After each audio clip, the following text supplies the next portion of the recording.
Hi, I'm Andrew Flusche, your Virginia traffic and misdemeanor defense attorney. Is being in a vehicle with marijuana, with the odor of marijuana, enough to be guilty of possession of marijuana? Let's talk about that.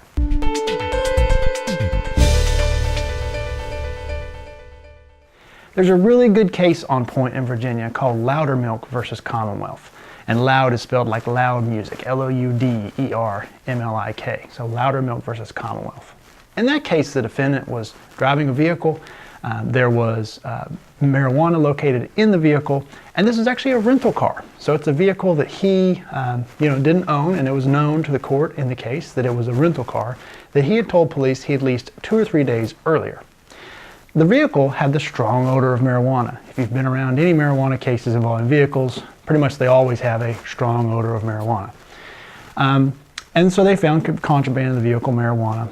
The defendant in this case, notably, admitted that he was familiar with marijuana because he used to be a marijuana user.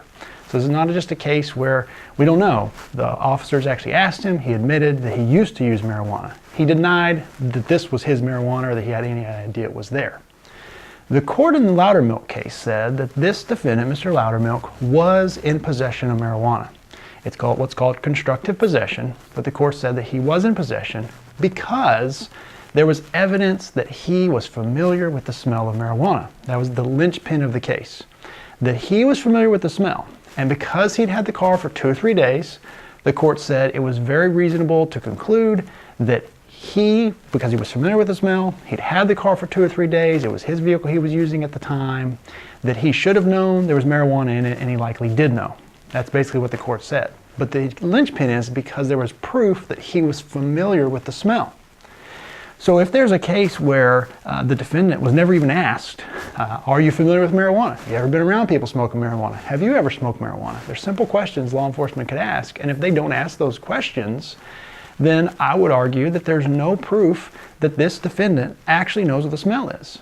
And in the Loudermilk case, according to the court's reasoning, it seems like they would have dismissed that case and said the conviction is vacated because there was no evidence that he was familiar with the smell. And especially in that case, since it was a rental car, and so it could have been left by someone else. What they said was that wasn't reasonable in Loudermilk's case because he was familiar with the smell.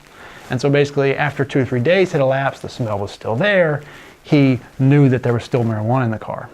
So it would be an interesting case if he had just picked the rental up 15 minutes earlier and had a contract showing that.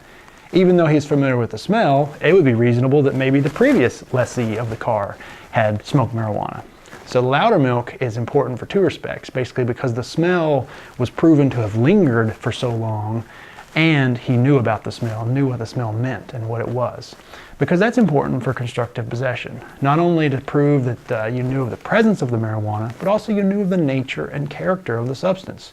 In this case, because of the odor, the court says he should have known it was there. He did know it was there because he knows what marijuana is. But also, because he knows what marijuana is and he's used it before, he knows that that smell means there's marijuana. So those things kind of get conflated sometimes, and basically we think if there's odor, you must be guilty. But that's not true. That's not what the cases say, and that's not Virginia law. The Commonwealth has to prove that you actually knew the nature and character of the substance and you were aware of its presence. And of course you had dominion and control. So those are the issues for constructive possession. Loudermilk is a good case that everybody should be familiar with, and hopefully it's helpful if you're defending yourself, or hopefully it's helpful if you're an attorney watching this. If you do have a case in Virginia you need help with, give me a call and I'd be happy to talk with you.